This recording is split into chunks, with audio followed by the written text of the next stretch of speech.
Ready to ring in the new semester? Pink's got A-plus styles for heading back to campus. Made for early morning classes, midday coffee runs, and late-night study sessions. Their latest looks are everything you need to pass with flying colors. We're talking tanks that go with literally every fit, parachute pants with a throwback 90s vibe, plus cute sweaters, activewear, and so much more. Shop now at pink.com or get 15% off in Pink stores with a valid student ID. Exclusions apply. This episode is brought to you by Mug Root Beer.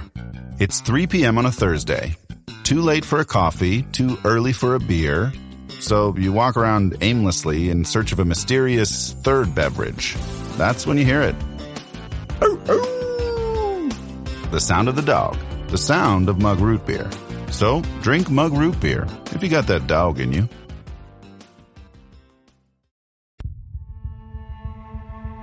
Thanks for listening to the Red Treehouse, where I tell scary stories to keep you up at night. You can listen to the Red Treehouse on your favorite streaming platforms, including Spotify and Apple Podcasts. Be sure to follow, like, and subscribe. Oh, and leave a 5-star review. You can follow the Red Treehouse on social media, on TikTok, Instagram, and YouTube at Red Treehouse Pod. And if you have a scary story or topic you'd like me to feature on an upcoming episode, email redtreehousepod@gmail.com. An important note: sources for this episode can be found in the show notes.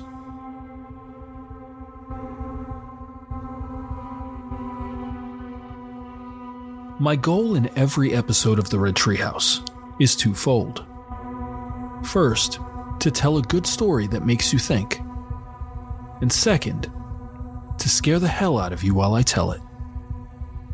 I realize fear is largely subjective. What scares me might not scare you, and vice versa. For me, anything related to religious horror creeps me out. But for others, it may be different. What I found, though, in talking with different people is a common fear. Dolls. And I don't mean Barbie dolls or stuffed animals. I mean human dolls, who look lifelike enough to leave us uncomfortable. I'll confess up front, I've encountered my fair share of creepy dolls over the years. And every time, I make sure they're put away where no one can reach them, and where they can't find me. Years ago, we had an elderly neighbor who lived across the street from us. Our kids were young at the time, and she was especially fond of our daughter.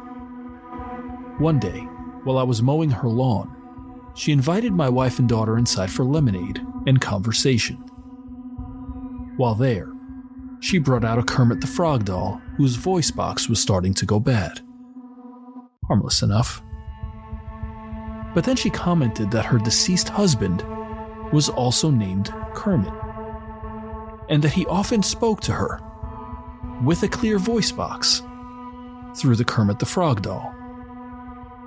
Freaked out, my wife thanked her for the lemonade, and walked my daughter back across the street.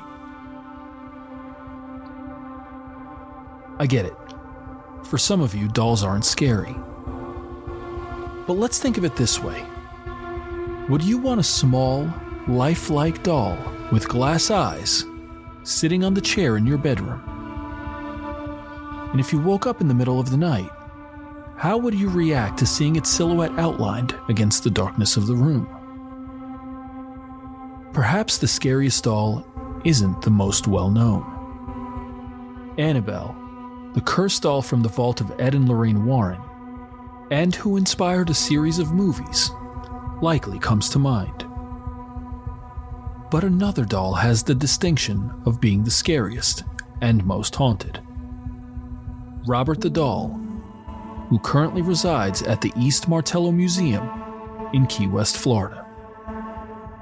It's been said that Robert has been connected to a variety of horrifying occurrences: car accidents, broken bones, job loss, and death.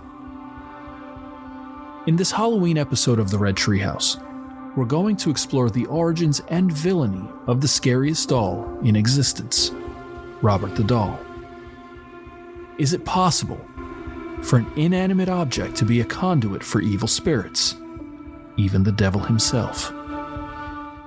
And what about the dolls in your own home? What malevolence might they be harboring and planning?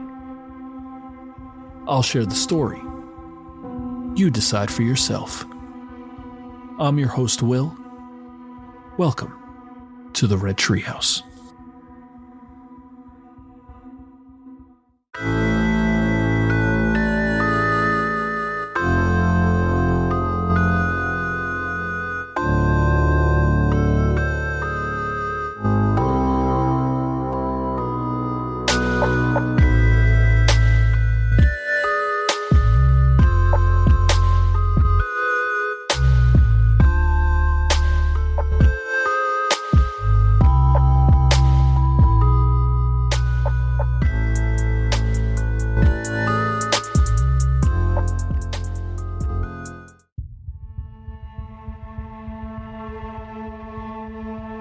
At first glance, it's hard to believe Robert the Doll is considered the scariest and most haunted doll in existence.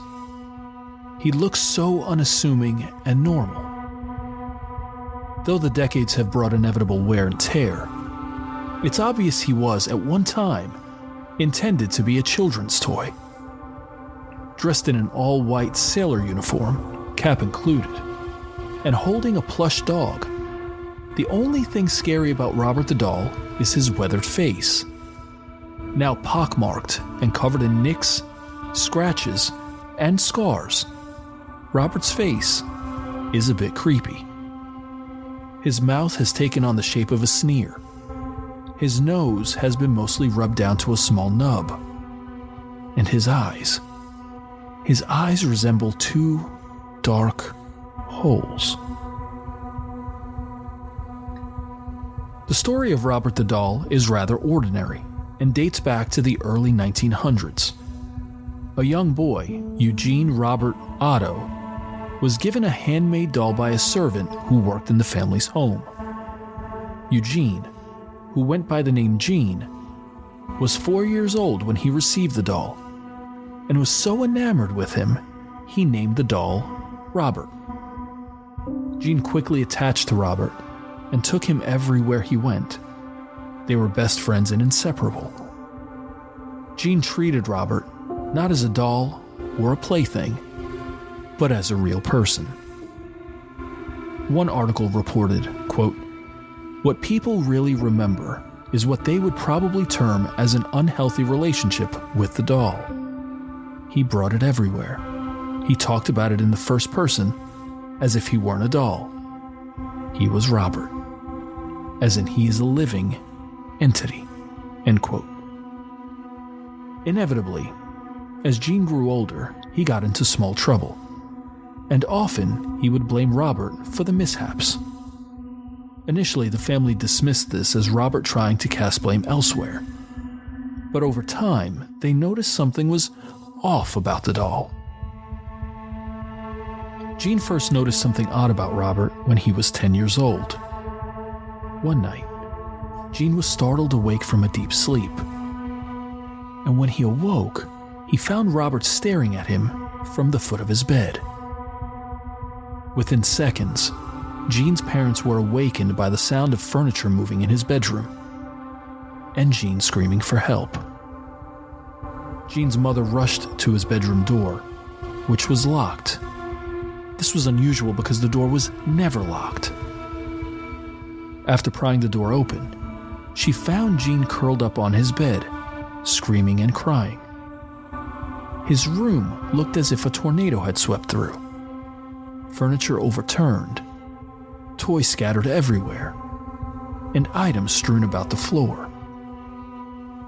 At the foot of Gene's bed was Robert, staring and smirking. Gene blamed Robert for the terrifying incident that night, and for many others that occurred after. But it couldn't be true, could it? Robert was a doll, inanimate and devoid of life. As the years went by, the strange occurrences continued. Robert's parents reported hearing Jean talking to the doll and hearing a response in a completely different voice. They reported seeing the expression change on Robert's face and seeing him speak. They reported hearing Robert giggle and saw him running up and down the stairs.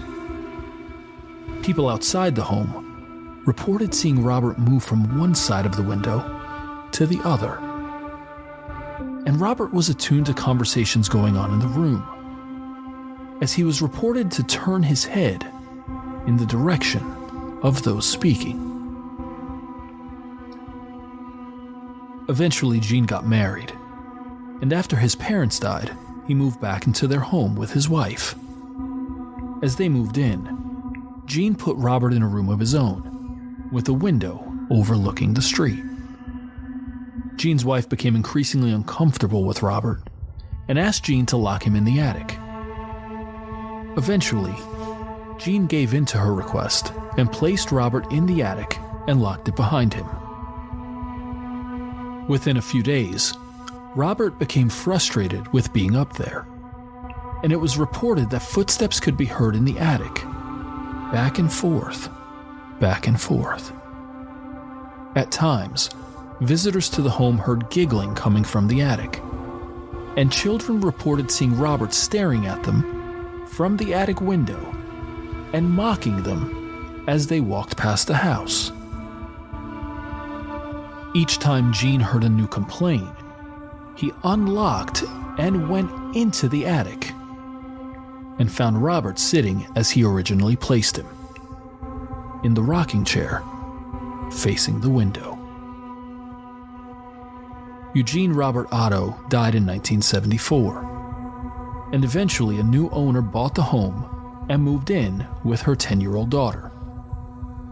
Imagine her surprise when she unlocked the attic to find Robert sitting in the rocking chair.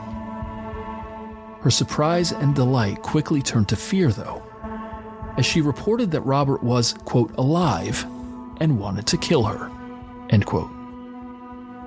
Much like Jean, she would be startled awake from a deep sleep and cry out to her parents, claiming Robert was alive and moving around in her room. Robert was eventually moved back into the attic, where the sound of footsteps and giggling were heard non-stop. There were reports that Robert was seen moving from room to room after being locked in the attic. As time went on, the legend of Robert the doll grew, and so did the tragedies he was blamed for. The new homeowner eventually donated the doll to a local museum, where he is currently housed in a glass case on the other side of the island from where he originally lived.